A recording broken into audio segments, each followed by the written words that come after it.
આજથી થોડાક દિવસ પહેલા સુરતના ભેસ્તાન વિસ્તારમાં ભીંડી બજારમાં કાયદો અને વ્યવસ્થાની સ્થિતિ કથળી હતી।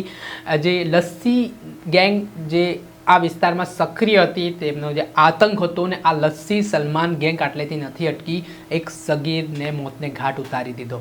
જે હા, સગીરનો વાંક એટલો હતો કે આ જે સલમાન લસ્સી ગેંગના આરોપીઓ હતા તેમાંથી એક આરોપીને સગીરે ઠપકો આપ્યો ને આના જ કારણે સલમાન લસ્સી ગેંગનો અહમ ઘવાઈ ગયો ને એ હદ સુધી તેમના પર શૈતાન સવાર થઈ ગયો કે તેમણે શકીલ નામના સગીરની સરા જાહેરમાં લોખંડના પાઇપો અને છરી વડે હુમલો કરીને તેની હત્યા નિપજાવી દીધી। આ ઘટના બાદ આરોપીઓ છે તે ફરાર થઈ ગયા હતા અને આ મામલે સ્થાનિક ભેસ્તાન પોલીસ સ્ટેશનને જાણ થતાં પોલીસની ટીમ ઘટના સ્થળે દોડી આવી હતી અને આરોપીઓ સામે હત્યા અંગેનો ગુનો પોલીસે દાખલ કર્યો છે અને તપાસના ધમધમાટની શરૂઆત કરી હતી। આ તપાસના ધમધમાટ દરમિયાન આરોપીઓ છે તેમનો જ્યારે સરઘસ કાઢવામાં આવ્યું ત્યારે હાથમાં અને પગમાં ફ્રેક્ચર હોય, પટ્ટીઓ દેખાતી હોય તે પ્રકારના દ્રશ્ય સામે આવ્યા છે।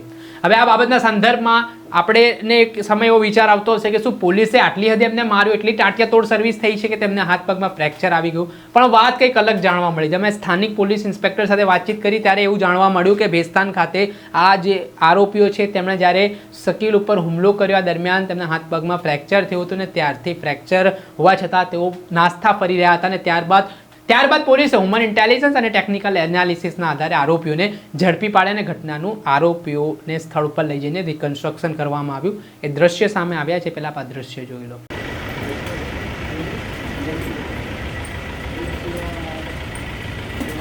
ઓલાને જરાક બહાર કાઢો।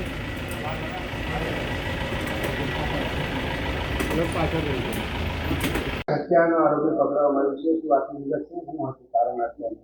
ગત તારીખ 23/10/2025 રોજ મોડી રાત્રે લગભગ 11 થી 11:30 સુમારે અત્રેના ભેસ્તાન પોલીસ સ્ટેશન કે જે ડિવિઝન અને ઝોન 6 હેઠળ કાર્યરત છે તેમાં એક હત્યાનો બનાવ બનવા પામેલ હતો। બનાવની વિગત એવી છે કે બનાવના ફરિયાદી સુહિલ ગુલામ સાદિક શેખ ઉર્ફે અલ્લુ નાઓએ તેમની ફરિયાદમાં જણાવેલ હતું કે સામેવાળા 4 આરોપીઓ તેમની પર જૂની અદાવત રાખીને સમાધાન માટે બોલાવી હુમલો કરેલ હતો, છરીથી હુમલો કરેલ હતો, જેમાં તેમના એક ફરિયાદીના મિત્રનું મૃત્યુ પણ ગયેલ છે। આ બનાવ બાદ ગત તારીખ 24/10/2025 રોજ વહેલી સવારે તરત ફરિયાદ દાખલ કરીને અત્રેના પોલીસ સ્ટેશન ખાતેથી આરોપીઓને પકડી પાડવા માટે તજવીજ હાથ ધરવામાં આવેલ હતી, જેમાં કુલ્લે 4 ટીમ બનાવી તેને વિવિધ પીએસઆઈ તથા પીઆઈના નેતૃત્વ હેઠળ આરોપીઓને પકડવા માટે રવાના કરવામાં આવેલ હતા। તેમજ ટેકનિકલ અને હ્યુમન ઇન્ટેલિજન્સને પણ કાર્યરત કરી દેવામાં આવેલ હતું। ટેકનિકલ અને હ્યુમન ઇન્ટેલિજન્સના પ્રતાપે બાતમી મળતા આ આરોપીઓ પૈકી 3 આરોપીઓને હાલ ઝડપી પાડવામાં આવેલ છે। આરોપી ક્યાંથી પકડાયા અને જે ઝઘડા છે ત્યારનું કંઈ કે આરોપીઓને શહેરના તેમજ શહેર બહારના વિવિધ ભાગમાંથી પકડી પાડવામાં આવ્યા છે।